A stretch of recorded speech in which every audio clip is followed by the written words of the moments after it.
On October 21, 1978, just after 6 in the evening, a 20-year-old pilot took off from Moorabbin Airport in a single-engine Cessna, heading for King Island across the Bass Strait. His name was Frederick Valentich. He had about 150 hours in the air, enough to be trusted with a routine flight. Not enough for anyone to guess what came next. At 7:06 p.m., he radioed Melbourne Flight Service to ask if there was any other traffic near his altitude. There wasn't. Nothing was near him. Nothing was supposed to be. Minutes later, Valentich called back.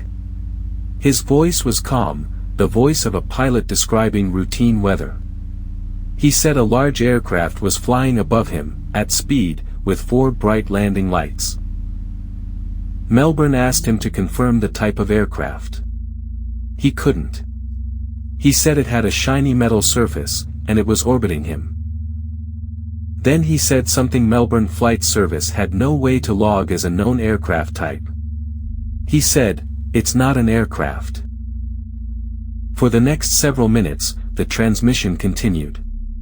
Valentich described the object closing in, then climbing away, then returning, like it was matching his every move. Melbourne Flight Service checked their radar. There was nothing there.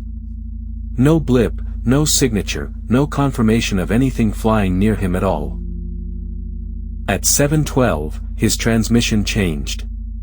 He reported his engine was, in his words, just stopped, coughing. Then came a sound air traffic control could only describe as metallic, scraping, and then, nothing. Search and rescue launched within the hour. Ships, a military aircraft, 8 civilian planes, covering more than 1,000 square miles of open water. For 4 days, they searched. No wreckage. No oil slick. No life raft. No body. On October 25, 1978, the search was called off. The Australian Department of Transport's official finding, the reason for the disappearance could not be determined. 5 years later, in 1983, a cowl-flap washed up on Flinders Island. Its serial number fell within a range that included Valentich's aircraft, but it was never confirmed as his. To this day, it's the only possible piece of the plane ever found.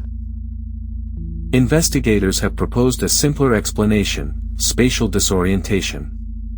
At night, over water, with no horizon, a pilot can mistake a tilted instrument reading for level flight, and enter what's called a graveyard spiral. Under that theory, the lights Valentich saw may have been Venus, Mars, and a bright star, distorted by his own controlled panic. It's plausible.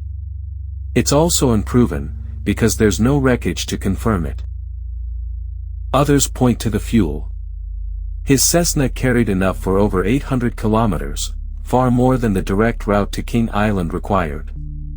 To some investigators, that detail alone keeps other explanations alive.